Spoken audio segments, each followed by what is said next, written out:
Erica Serwin here from Pink Buckaroo Designs. I'm going to take a minute to show you how to make these cute little dog treats.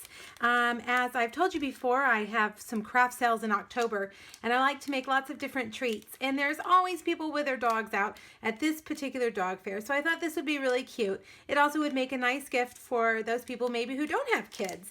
Just a little dog bone holder. So the two stamp sets that I'm using are Mr. Funny Bones. See how many pieces are in this? I have been using the heck out of this one. I love it.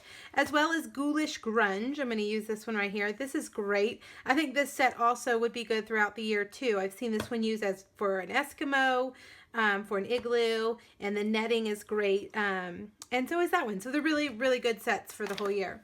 You're also going to need some dog bones, and since I'm just making these for a craft sale, I just grabbed the good old milk bones. These are the medium size. I also used the small size. Now what it's packaged in is a gusseted bag, which gusseted means it has pleats. So these are the 3x6 gusseted bags that you can find in our annual catalog. All right, I cut a piece of our Halloween DSP 2 3/4 wide and 6 inches long. You could probably stand to do it longer, but if you do it at 6 inches, that means you can cut your 12 by 12 and a half and get more pieces out of it. I scored it at 3/4 and 2 1/2. Now, if you need these measurements, hop over to my blog. The link will be in the comments, and I'll have them listed there. So I'm going to fold it up kind of like this, like a J. You might have seen this before. Stampin' Up! Showed us how to do this a while back, and I just think it's great. A great way to make these gusseted bags stand up. All right, so I'm going to push this down. Because our DSP is two-sided, you're going to get to see both sides of this paper in this treat box.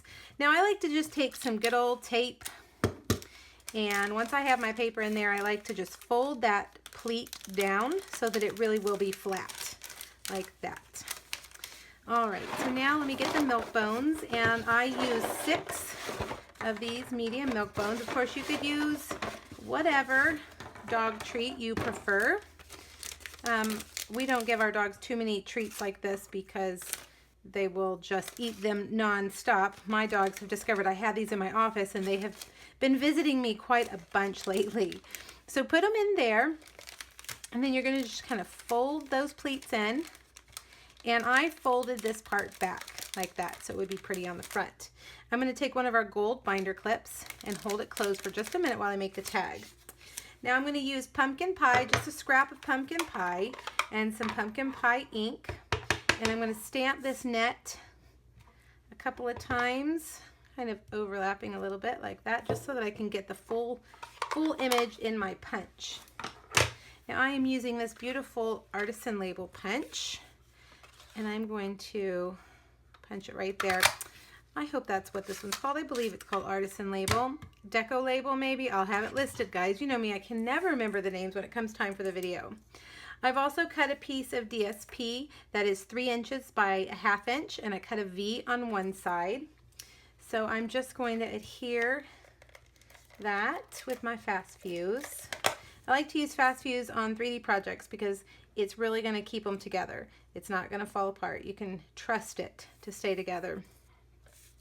All right, now the stamp that I'm using from Mr. Funny Bones is this one, Bon Appetit, a tasty treat. And it has a fish right there, but because we're making something for a dog, I didn't want to use the fish. So I'm going to stamp it in black, and I'm going to show you how to do that without needing to use a Post-it note to cover that up.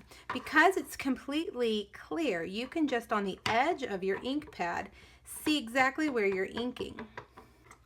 And ink that up, and just, let's turn it this way, stamp it on a scrap of Whisper White. And I'm going to pull my Big Shot over. I'm going to put it in here. I'm going to use this dog tag framelit. I'll have the product names listed on my post, so I don't want to get it wrong. But I call it a dog tag. It looks like a dog tag. And I'm going to cut it out. And then I'm going to bring it over and just add a bone, also from Mr. Funny Bones. Stamp that right there. And then I'm going to add it to this with a dimensional. that and put it under that clip right there. Now, of course, we're not done yet. We need a bow, and I am using our peach, why can't I remember any names? You guys are probably screaming at home, Peekaboo Peach. I almost said an old name from an old color that we have, but no, it's called Peekaboo Peach.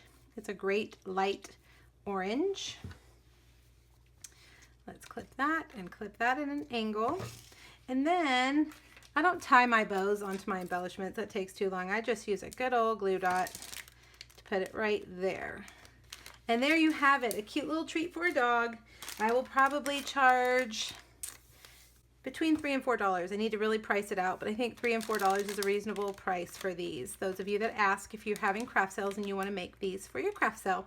All right, I hope you enjoyed it. Make sure you hop back over to my blog to see all the product lists and the exact measurements, and let me know what you think. Bye-bye.